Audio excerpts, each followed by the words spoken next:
Hey everybody! Hi everyone. Hi.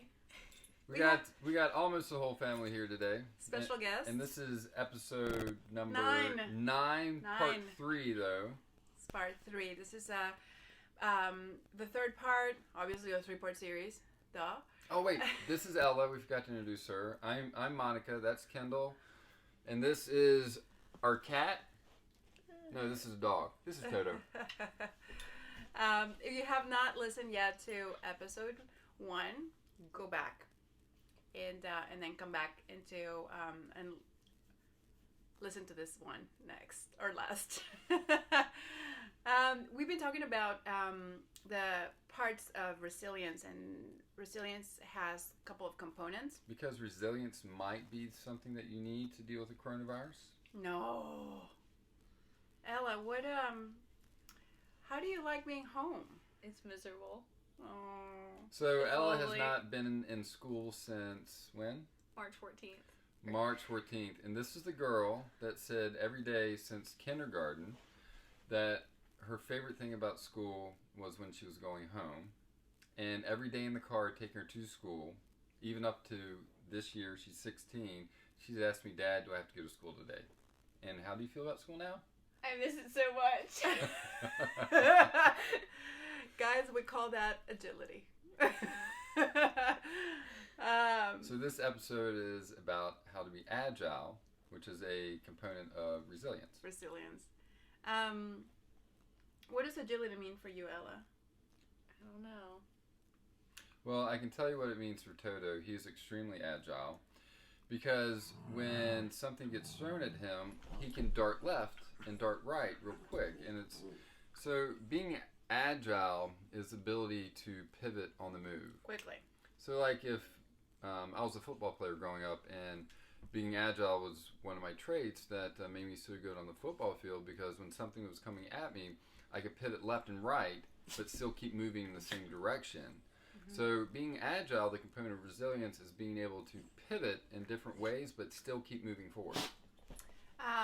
Why is that important? Because if we can be flexible, right? We can have a range of motion and flexibility on our bodies and our minds.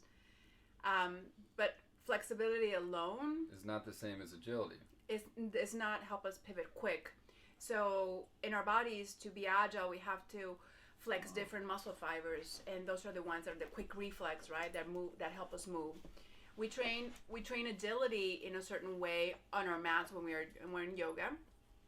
We also train flexibility in a different way when we're doing yoga. And so what happens when we get off on our mats, and how our mind is going to pivot everything changes, and our world is ever changing. How can we get out of our comfort zone and be able to see the infinite number of possibilities that are in front of us, and be able to pivot quickly to the one that feels best, or maybe make a mistake, pivot to that one and say, no, that didn't work. Let's go back and pivot to the next one. So an example of real life working through this coronavirus, Monica and I had to become agile. We had to learn to pivot to put these classes online. Not a technology that we're really familiar with. Comfortable with. If we weren't agile, we would just say, no, we're only teaching classes in the studio and we're going to shut down. And another thing that we did in our personal life is when we realized how much we had to shrink cost-wise, and everything kind of landed at the same time. The lease at our apartment ended, and so we had to pivot quickly. What is the best solution at this moment, and not get caught up on perhaps the feelings of losing, and focus on the feelings of acquiring something that is more valuable than losing. Yeah, we felt maybe like we were losing this really nice apartment and all these things, and if you hold on to that, you don't create space for what's new to come in, which was this amazing house that we got for less than half of what we were paying at Stonefield, which we're very excited to be here. And another example of this is Ella. She's had to pivot her relationships. She's had to be agile with her relationships. Like, taking a measuring stick or tape and making sure you're 6 feet apart while you're doing what? Walking around the track, because it's the only thing you can do now. Yeah, It's so fun. her and her boyfriend, they stay 6 feet apart and they walk around the track. And her and her friends meet in school parking lots and sit on the hood of their cars and turn the music up so they can be together still, which is really, really awesome. I know we miss all hugging each other and stuff, but it's still an opportunity to be together, and I think that's what we have to focus on. The agility to find new ways to pivot through what this is. I think that as human beings, we have this an amazing ability to sustain and be resilient, and honing on those skills to help us come out of the situation in a wholehearted way, and that our mental health remains strong, that our physical health remains strong, and that we continue to foster and strengthen our relationships, that perhaps we may not be able to be with them, but continue to strengthen them, and the fact that we're away. Just like my agility on the football field allowed me to see holes to run through in new daylight, the agility to look to new ways to create our lives now, look at the opportunities that we really have, because right now I feel I know there's a lot going on, but I feel all these amazing things coming into my life. More time with my family, more time with my doggy, more time outside, and there's all these amazing opportunities if we can learn to be agile and pivot.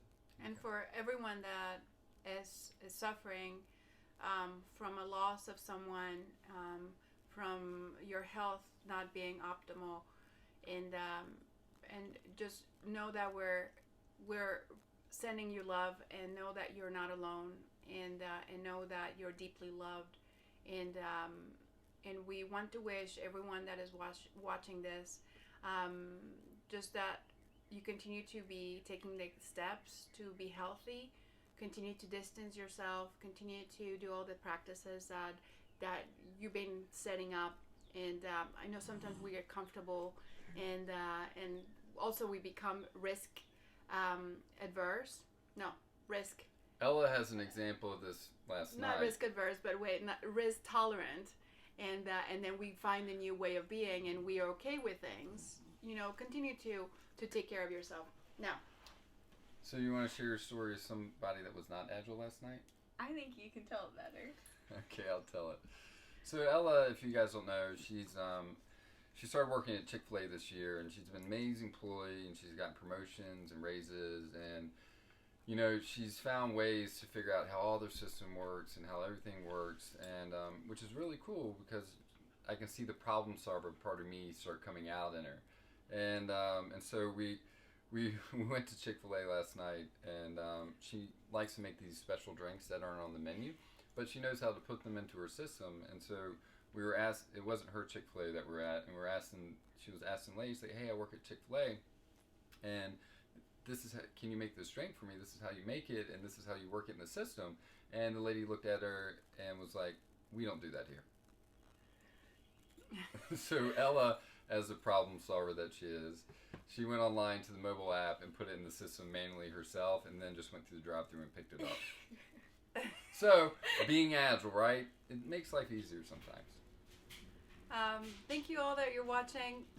Subscribe to YouTube. We wanted to get to 1,000 subscribers so that we can use better technology for our live stream versions. It'll help us monetize things through the coronavirus, which helps the studio. So absolutely. Every little subscribe helps. And if you want to, and please make a donation, just hit the button below as well.